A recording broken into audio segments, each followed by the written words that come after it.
We're joined today by Raj Goyle. He's a candidate for the New York State Comptroller on the Democratic side. Also running right now in that race, you have Adem Bunkeddeko and Drew Warshaw. Of course, the incumbent is Tom DiNapoli. Raj, we really appreciate, though, your time and being with us here today. Really excited to be here, Tom. Thanks for having me. We'll start with the easiest one. Why are you running?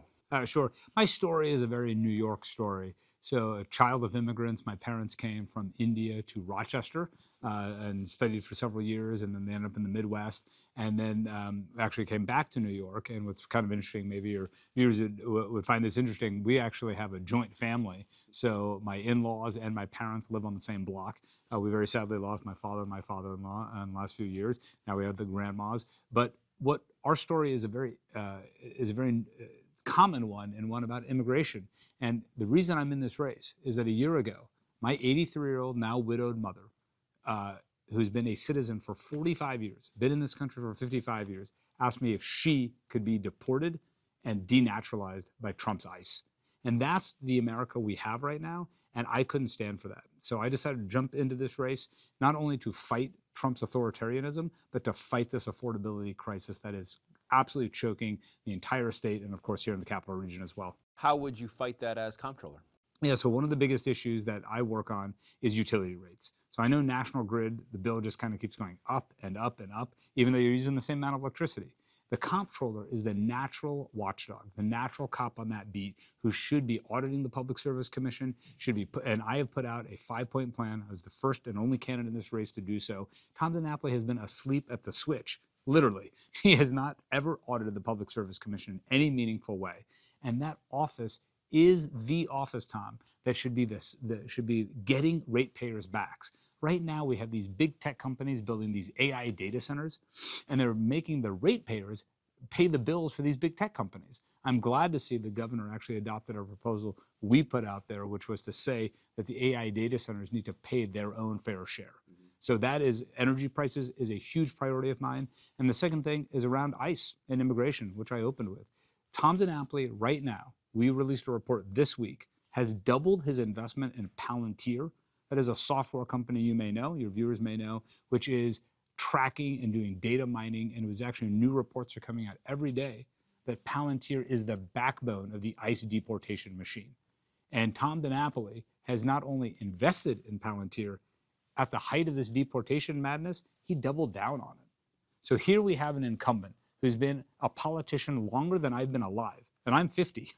And he is not only out of touch with how New Yorkers are living their lives, being in Albany for 40 years, in the legislature, and of course being in that office, but frankly, not responding to the concerns of where Democratic primary voters are right now. I'll circle back to the federal issue in a second. Sure. With the Trump administration. But when it comes to the utilities and the utility companies themselves, the legislature, they have oversight of the PSC. I guess through your office, how would you maneuver around that? Well, the legislature right now, as you know, energy and utility prices with National Grid and others around the state have been a hot button issue. There are many, many proposals that are on the table. So the legislature has oversight, but the comptroller's office, because Tom has been so asleep at the switch, we're not even aware of the powers the office has. He controls that $300 billion pension fund and he's the sole trustee, and that auditing power, Tom, has actually the ability to audit the PSC.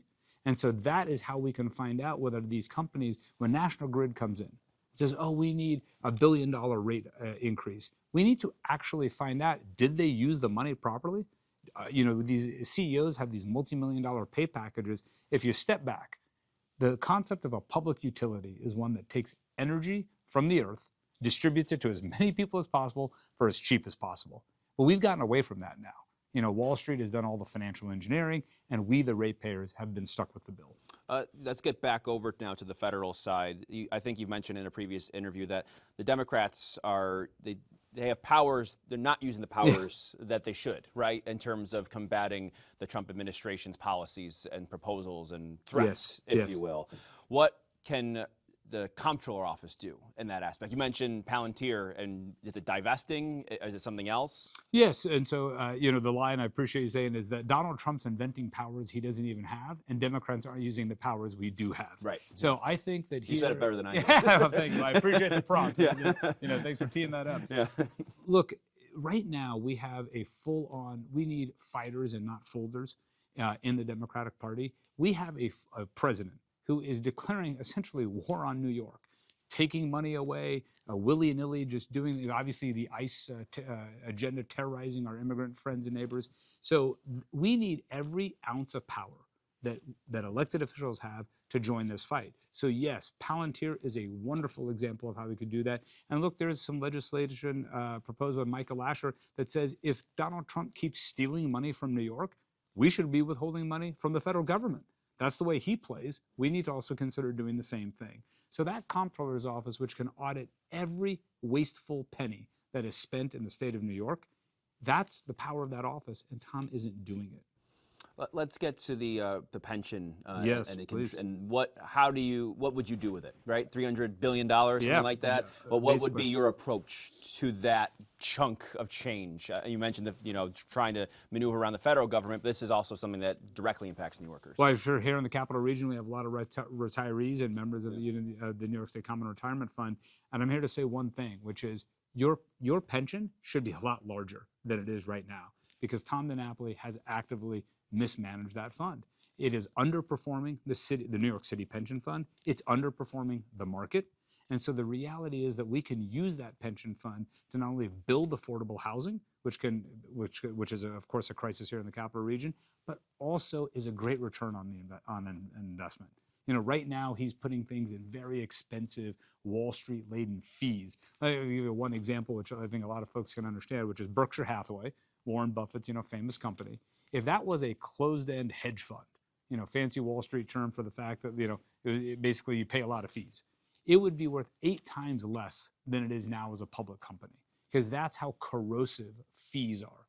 And Tom DiNapoli is spending billions of dollars a year on Wall Street managers that aren't giving return to the pensioners. So if we actually manage the money more actively and spent it on the priorities that New Yorkers care about, that actually help us with childcare, help us with housing, help us with energy and utility rates, we would have a much more thriving state. Can you explain the mechanism in moving that money? You mentioned instead you'll try to invest in affordable housing. How would that work? Yeah, so the reality is that it's a sole trusteeship. So it's an incredible amount of power.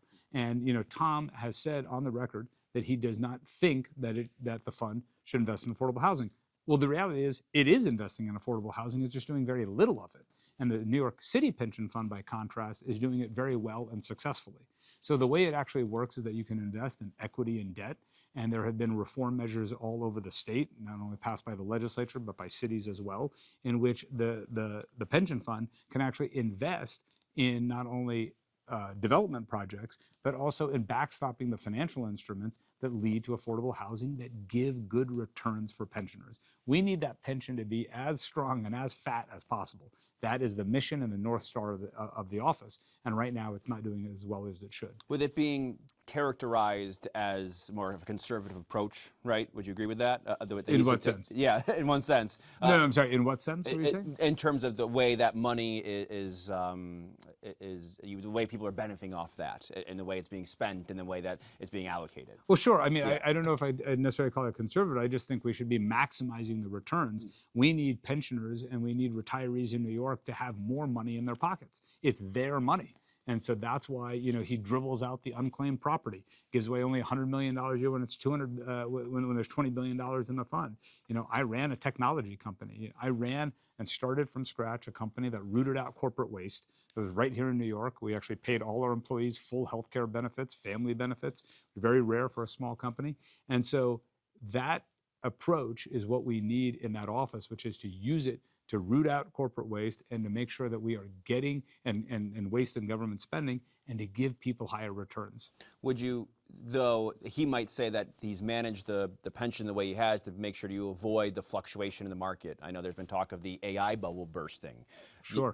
Any concern about that and the way he's managed it and the way you would do it, and try to avoid those kind of pitfalls? Yes. Well, I mean, I already talked about Palantir. Many people on Wall Street think that is a stock that should be shorted. It has actual material risk It is not a long-term hold by that many people think, but he's chasing quick returns on that in a way that's violating our values. So I would argue that a lot of the times we don't need to overcomplicate this. We can put money into index funds and then we can let the money grow, and that's the way a lot of other pension funds in states manage.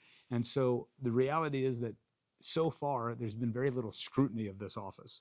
And I think what's a good thing about this primary campaign is that people are waking up and they're saying, and especially here in the Democratic base and Democratic primary, saying, wait a second, this office should be doing more for me. We should be doing more. We should have bigger pensions. We should be investing in fighting the affordability crisis. We should have more affordable housing. We should have lower utility rates. And that is a really exciting thing for a candidate like me. You mentioned the unclaimed funds a moment ago. Can you explain a little bit more how you would adjudicate that? And I think sometimes, if you don't mind, explaining that more to people, because I think people hear that and they might just go over their heads. Sure. Right? If you were elected, how would you be able to communicate what that means and be able to get people the money that is theirs? Yeah, so what happens is, and I've learned this the hard way, which is, you have a bank account and maybe it was somebody in the family's or it was yours, it had a little bit of money in it, it got closed, or you had an insurance account, something like that, or insurance policy. So it actually reverts to the state, and it's called unclaimed property. And it is the job of the comptroller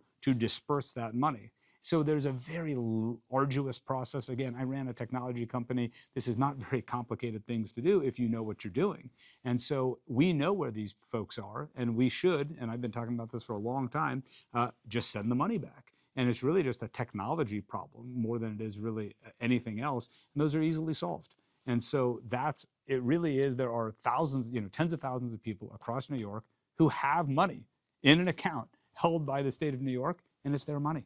There's been some different contracts of question over the course of Tom DiNapoli's tenure, right? Sure. That we've seen, and I'm just curious with your approach to looking over, the nature of some of these deals that the state might make. How would you go about that? Well, I would be a very aggressive watchdog, and I think, frankly, sometimes I've heard many stories, not only of groups that are engaged in that fight domestic violence, not being able to get paid on time, nonprofit social service providers not being able to be paid because of bureaucracy and incompetence in the comptroller's office. We hear about that a lot, and so we need to modernize that office, and that's why a guy like me, who's been an elected official, who understands political power, but also has been in the private sector successfully, that is a great combination to make sure that we modernize that office and make sure that it works for the people. So I would look over every state contract, find every penny where we can that is wasteful, and make sure that we're using it in the most efficient way for the people of New York. There's one story that really, one of the things that motivated me to run, which is, there's in the shelters in New York City, there's a lot of graft where there is just, frankly, double billing and padding and so on. And the state knows about it, and there's report after report. But those reports just sit there. I mean, go to Tom's website. Go try to find these reports. You got to go through 25 clicks to find some report, and there's nothing that actually happens from it. So one of the things that is a big focus of mine, and when I'm comptroller, will be action, which will say when there is an audit and when there is waste, not only will we find it, we will work with the stakeholders to make sure we fix it. Yeah, that was my next question about these recommendations that are issued in a variety of places. And Yes. I've heard Tom DiNapoli share frustration at this desk about some of the questions he had about the health department, for example, yes. And saying, listen to our recommendations. That's my message to you. Yes. How do you leverage those, to make this office go farther than that? Because I think you just gave the example of you Yes. see an audit come out, Yes. there's recommendations at the end, you Yes. see the responses Yes. from the department, and they say, we've already been doing this, or we'll look into this. Yes. How do you make that go farther? And who do you talk to? I'm so glad you asked that, Tom, because that really is at the heart of this campaign, which is when you've been in office as long as Tom DiNapoli has, and you have that mindset. When you think, he first got this job a long time ago, he's appointed to it, he doesn't have that vision and that ability to action things for New York, for New Yorkers. And so, I've been at forums with him, and he'll say things like, well, that's really the job of someone else. That is his favorite line, which it's really not my job to do that. But he's wrong. It is his job to take action and to do everything he can to not only publicize, but to do the work you need with stakeholders to fix the problems he identifies. He views the job as simply sitting back, business as usual, and having reports take a long time, sit there, and really nothing happened, and he doesn't view that as his responsibility. That's not the way I view the job of government. As I said, we need fighters and not folders. When it comes to investing and divesting in the market and what have you, Yeah. where would you do that on either end? Well, I was the first candidate in this race and have been very consistent that I will actually divest a pension fund from fossil fuels. And so, and Tom has been on the other side of that. He claimed he would do it several years ago. Again, you're sensing a theme here where he plays it, he doesn't like to act. He doesn't want to use the powers of that office. So he reneged on that promise. And he still has billions of dollars in Exxon and other companies. If you talk to any investor, responsible investor, they will tell you, you don't need to be in fossil fuels to actually have a responsible return on your investment. And in fact, we would have a higher return. Pensions would be larger by several percentage points. We would have billions of dollars more in the fund if we had divested from fossil fuels earlier. And so that is a core commitment of mine, and it is also the moral thing to do. We need to leave a planet that is strong and vibrant for my children, my 2 teenage daughters, for my grandchildren, God willing that I have some. That is what we need to do. And I have said something else, which is there is a foreign bonds portfolio in the pension fund. And Tom has over $300 million in the state of Israel, and the whole rest of the world has less than $250 million. So that doesn't make any sense. We are in an affordability crisis. We are facing a threat from this president. We should invest those bonds right here in New York. So I have said that I will stop the foreign bond portfolio, and that we also shouldn't have our pension funds going to fund human rights violations abroad. So you would completely divest from all foreign bonds. All foreign bonds. And that includes the state of Israel. Let's get to you. Sure. You alluded to this at the beginning, sort of your journey to where you got to today. Yes. I know you spent some time in Kansas. Yeah. I think people should know, where you started in New York, when you left, and when you came back. Sure. And why? Yeah, so, as I said, my parents immigrated to Rochester. They ended up settling in a working class town of Wichita, Kansas. That's where I was raised. I'm, very close with my folks. And what I actually, in 2006, after working at the ACLU, when I am a lawyer, and after I graduated from law school, instead of working on a big fancy law firm job, I worked at the ACLU defending South Asian immigrants and Muslim Americans right after 9/11. We never thought that we would see another moment like that, but of course now our moment's even worse, sadly. And so then I went back to Kansas, and in 2006, to be closer to my parents, and then I got into politics, and I won probably the biggest state house election in the country for Democrats. I took out a 3-term right-wing Republican incumbent, and I spent 4 years where I was down the line, pro-choice, pro-immigrant, pro-reproductive health, and then I did run for the U.S. House there, and Mike Pompeo, who was Donald Trump's Secretary of State, beat me in that race. He called me sort of infamously called me a racial slur, a turban topper.